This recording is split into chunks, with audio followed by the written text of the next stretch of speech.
Doctor साहब, मुझे बार बार chest pain होता है, पीठ में भी दर्द होता है और घबराहट भी होती है। क्या मुझे हार्ट अटैक तो नहीं आ जाएगा? ऐसे पेशेंट्स अनफॉर्चुनेटली रोज हमारे पास आते हैं, यंग पेशेंट्स जिनको कुछ भी नहीं है। इसको बोलते हैं हार्ट अटैक आने का डर या एंग्जाइटी, या जिसका मेडिकल टर्म है कार्डियोफोबिया। मैं हूं doctor Krish Vaidya, I am a consultant cardiologist. आज इस वीडियो में आपको कार्डियोफोबिया के ऊपर पूरी जानकारी दूंगा। गारंटी करता हूं कि आप एंड तक इस वीडियो को देखिए। 5 ऐसी अच्छी सी टेक्निक बताऊंगा जिससे आपका कार्डियोफोबिया बिल्कुल ठीक हो सकता है। Right, so let's start the video. सबसे पहले समझते हैं कि कार्डियोफोबिया होता क्या है। राइट, दो अगर हम बात करें कि एक होता है रियल चेस्ट पेन, जो हार्ट अटैक आने का या हार्ट की नलियों के ब्लॉकेज के संबंधित जो भी चेस्ट पेन है वो रियल चेस्ट पेन बोलेंगे। दूसरा होगा एंग्शियस पेन, यानी कि एंग्जाइटी के कारण या कुछ और भी रीजन के कारण आपको चेस्ट पेन हो रहा है, जिसको हम कार्डियोफोबिया का चेस्ट पेन बोलेंगे। रियल चेस्ट पेन के ऊपर जो है काफ़ी सारे वीडियोस जो है मैंने ऑलरेडी बनाए हुए हैं, मेरे चैनल पे जाके देख सकते हैं। शॉर्ट में बताऊं तो जब भी आपको ढलान चढ़ने पे या सीढ़ियाँ चढ़ने पे थोड़ा छाती में प्रेशर फील होता है, अगर आपको पीछे और वहाँ पे बहुत ज़्यादा क्रशिंग पेन होता है, आपको बैठ जाना पड़ता है तो पेन रिलीव हो जाता है, चलते रहते हैं तो फिर और सांस फूलना वगैरह चीज़ें होती है, तो वो रियल हार्ट का पेन होता है। कार्डियोफोबिया का जो पेन होता है उसमें क्या होता है, पिन पॉइंट पेन्स, जैसे कि कोई पिन प्रिक कर रही है, पीछे दर्द कर रहा है ना, वैसे टाइप का पिन प्रिकिंग पेन होता है और जो कि एटिपिकल होता है, तो वो कार्डियोफोबिया का पेन होता है। हार्ट अटैक या हार्ट के कोर जो भी प्रॉब्लम्स होते हैं उसमें पेन कभी भी पहले नहीं होता है। सबसे पहले जो होता है ब्रेथलेसनेस, यानी कि सांस फूलना, घबराहट, और काफ़ी ज़्यादा जो बोलते हैं कि आपको अंदर कुछ क्रशिंग फील होता है, वैसी चीज़ें हार्ट में होगी और कभी भी आपको डाउट नहीं जाएगा। और हाँ, तो चलिए अब समझते हैं रियल डायग्नोस्टिक पार्ट। कैसे पता चलेगा कि कार्डियोफोबिया है या फिर रियल में हार्ट से कुछ प्रॉब्लम है? तो जैसे कि हमारे चैनल पे और भी वीडियोस हैं ईसीजी के ऊपर, ट्रेडमिल टेस्ट के ऊपर, इकोकार्डियोग्राफी के ऊपर। ऐसे सो मेनी टेस्ट्स हैं। बहुत सारे कार्डियोफोबिया वाले लोग ऑलरेडी हम करा चुके होंगे। आपको पता भी होगा कि ईसीजी नॉर्मल आ रहा है, इको नॉर्मल आ रहा है, ट्रेडमिल टेस्ट नॉर्मल आ रहा है। बहुत सारे लोग तो एंजियोग्राफी भी करवा लेते हैं, है ना। ये सारे टेस्ट हैं, उसके ऊपर ट्रस्ट कीजिए। आपका जो कार्डियोलॉजिस्ट होगा, आप हमें भी कंसल्ट कर सकते हैं। हमारे भी नंबर ऑनलाइन अगर आप घर से कंसल्ट करना चाहें तो व्हाट्सएप पे है। तो आपके कार्डियोलॉजिस्ट को ट्रस्ट कीजिए, उनको रिपोर्ट शो कीजिए। अगर आपका ईसीजी है, इको है, ट्रेडमिल है, वो नॉर्मल आ रहा है, आपका अगर एंजियोग्राफी या सिटी एंजियोग्राफी भी अगर मान लो आपने कराया है और वो नॉर्मल आ रहा है, मीन्स आपको हार्ट अटैक नहीं आएगा। राइट, सबसे पहले ब्रेन में से ये चीज़ निकालनी होती है कि हमें ये चीज़ नहीं है और प्रॉब्लम कुछ और है। दूसरी बात करते हैं ब्लड टेस्ट डायग्नोस्टिक्स में ही, कि कुछ कुछ जो ब्लड टेस्ट होते हैं, जैसे कि होता है विटामिन B12 है, विटामिन D3 है, ऐसे भी रीज़न होते हैं। अगर हीमोग्लोबिन भी कम है, आपको डायबिटीज़ है या प्री डायबिटिक कंडीशन है, फिर भी सांस फूलना, छाती में ऐसा पेन जैसा लगना, है ना, ये सारी चीज़ें होती है, तो हो सकता है आपको कुछ और चीज़ है, हार्ट का रियल पेन नहीं है। ये जो सारे टेस्ट हैं वो करवा के आप इसमें की डिफ्रेंशिएट कर सकते हैं कि आपका चेस्ट पेन रियल है या कार्डियोफोबिया का पेन है।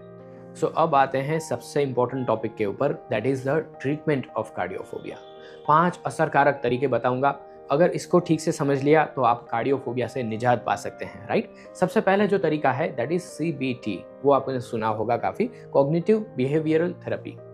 बहुत बार क्या होता है, अपने माइंड में एक पैटर्न बन जाती है। जो हमारे कार्डियोफोबिया के पेशेंट्स होते हैं उनको क्या होता है, उनको हार्ट रेट सुनने की आदत हो जाती है। बार बार वो हार्ट के ऊपर ध्यान रखते हैं और सुनते रहते हैं, मेरी हार्ट बीट बढ़ गई, ये हो गया, वो हो गया। राइट, और उनको फियर एंड एंग्जाइटी जनरेट होती है और पैनिक अटैक में वो आ जाते हैं। राइट, सबसे पहला जो सॉल्यूशन है that is CBT, cognitive behavioural therapy. ये जो आपकी पैटर्न है, उस पैटर्न को ब्रेक करना होगा। कैसे करेंगे? कोई आप अच्छे साइकोलॉजिस्ट को कंसल्ट कर सकते हैं। CBT के ऊपर ढेर सारे वीडियोस यूट्यूब पे अवेलेबल है, वो देख के भी CBT खुद से समझ के अपनी ये जो बिहेवियरल पैटर्न्स है उसको तोड़ सकते हैं। क्योंकि बहुत बार क्या होता है, घर में किसी को हार्ट अटैक, भाई को, पापा को या किसी को आया है, तो आपको ये पैटर्न बन जाती है कि अरे ये तो मुझे भी होगा, है ना। ये मानसिक जो चीज़ें होती है वो ये CBT की पैटर्न ब्रेक करने से ये चीज़ें आपकी ठीक हो जाएगी। सेकंड मोस्ट इंपॉर्टेंट टॉपिक है दैट इज मेडिटेशन, है ना। कैसा मेडिटेशन? एक कोने में आंख बंद करके बैठने से कुछ नहीं होता है। रियल में ध्यान क्या है उसको समझिए। किसी अच्छे जो टीचर होते हैं, कोई गुरु होते हैं, उनके पास से अच्छे वीडियोस और अच्छी सीख लीजिए एंड अपने माइंड को रिलैक्स कीजिए। उनको स्टेबल कीजिए और माइंड का पावर है उसको डेवलप कीजिए, ताकि जो ये डर होता है, फोबिया होता है, उससे आप छुटकारा पा सकते हैं, right. So meditation is a की एस्पेक्ट ऑफ दिस। और दूसरी सबसे बड़ी बात कि जो है ना, ये कार्डियोफोबिया को ऐसे बोला जाता है कि जैसे कि आप स्ट्रीट में डॉग्स देखते हैं, है ना, कि वो आपके पीछे दौड़ते हैं काटने के लिए, जैसे ही आप रोक देते हैं बाइक तो वो सीधे ही डर के भाग जाते हैं। सो बहुत बार आपको क्या करना होता है, शांति से बैठना होता है। जब भी आपको लगता है कि मुझे हार्ट अटैक आएगा, तो शांति से बैठ जाइएगा एंड वेट, कि आता है कि नहीं, देखता हूँ मैं कैसा होता है हार्ट अटैक, चलो देखते हैं, नहीं आएगा, चला जाएगा, राइट। तो ये मेथड भी बहुत असरकारक है। Sit down, meditate, stay calm and wait. Treatment number 3, treating underlying diseases. जैसे कि हमने पहले बात करी, हो सकता है कि आपको विटामिन डी डेफिशिएंसी है, विटामिन B12 डेफिशिएंसी है, कैल्शियम की कमी है ना, या फिर हो सकता है लो हीमोग्लोबिन है। तो ऐसे सारी जो अंडरलाइंग कंडीशन है उसकी प्रॉपर ट्रीटमेंट कीजिए।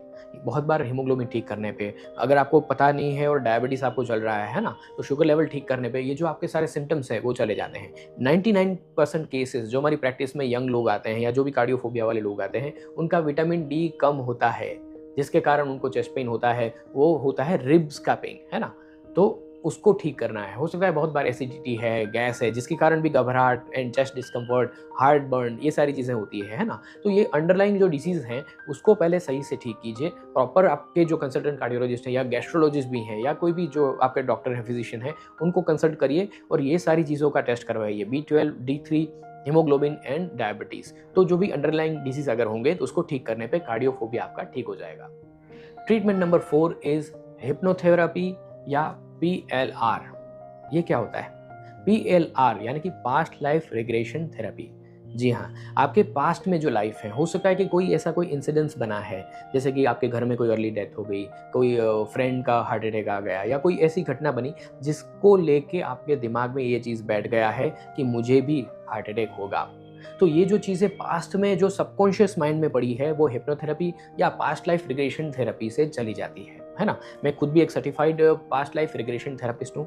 मैं आपके पास्ट में ले जाता हूँ और वाइल हिप्नोथेरेपी जो वहाँ पे जो चीज़ें पड़ी है उसको हम रिमूव करते हैं। और हो सकता है कि जो ये इंप्रेशंस जो आपको अंदर सबकॉन्शियसली ही आपको फियर दे रही है, उसको हम ठीक कर देते हैं, तो आप ऑटोमेटिकली ही इस चीज़ से रिलीव हो जाते हैं। सो हिप्नोथेरेपी एंड PLR बहुत सारे लोगों में बहुत अच्छा काम करता है और कार्डियोफोबिया को बिल्कुल ही ठीक कर देता है। पॉइंट नंबर 5 इज रिलैक्सेशन, है ना। सबसे ज़रूरी चीज़ है, जब आपको पता होता है, बार बार आप 400 डॉक्टर्स को बता चुके हैं कि मुझे कुछ नहीं है, सारे टेस्ट नॉर्मल आ रहे हैं, सारी चीज़ें करवा लिया, फिर भी मुझे कुछ नहीं है, फिर भी ये अगर डर एंड फियर बना रहता है कि अरे यार कुछ तो प्रॉब्लम है या कोई चीज़ें हैं, है ना।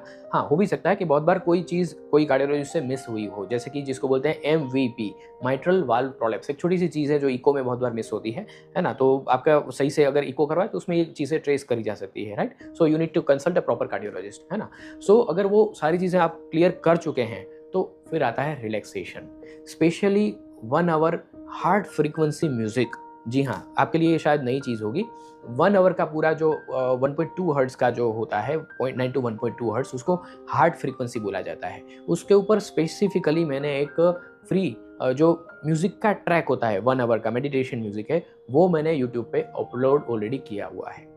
वो आपको जाके सुनना है, वो आपके हार्ट के रिलैक्सेशन के लिए बेस्ट है। एंड ट्रस्ट मी, अगर आप 5 से 10 दिन या हफ्ता भी इसको आप सुनेंगे, रात को सोते समय है, अर्ली मॉर्निंग अगर आपको जागने की, मेडिटेशन करने की वो अगर आदत है, तो कुछ नहीं करना है, आपको बैठना है और वो फ्रीक्वेंसी म्यूजिक है उसको सुनना है, और धीरे धीरे जो है आपका हार्ट जो है वो शांत हो जाएगा और उसकी एंग्जाइटी जो है वो कम होती जाएगी, राइट। तो ये भी एक बहुत ही असरकारक तरीका है। लिंक जो डिस्क्रिप्शन में होगी या यहीं कहीं पे फ्लोट कर रही होगी, उसके ऊपर क्लिक करके ये वीडियो आप देख सकते हैं। और 1 आवर शाम को डेली अगर ये म्यूजिक आप हेडफोन लगा के सुनेंगे तो धीरे करके आपको बहुत अच्छा जो है हार्ट का रिलैक्सेशन फील होगा। हार्ट रेट आपकी जो है वो सेटल डाउन हो जाएगी और कार्डियोफोबिया काफ़ी हद तक आपका ठीक हो जाएगा, right.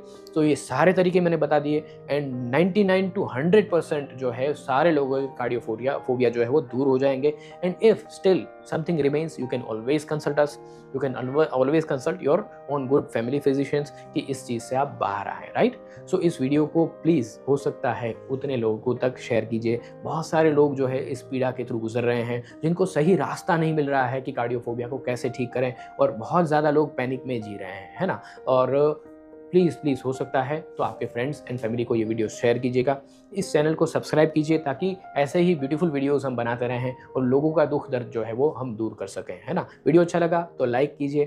Thank you for watching iCure channel.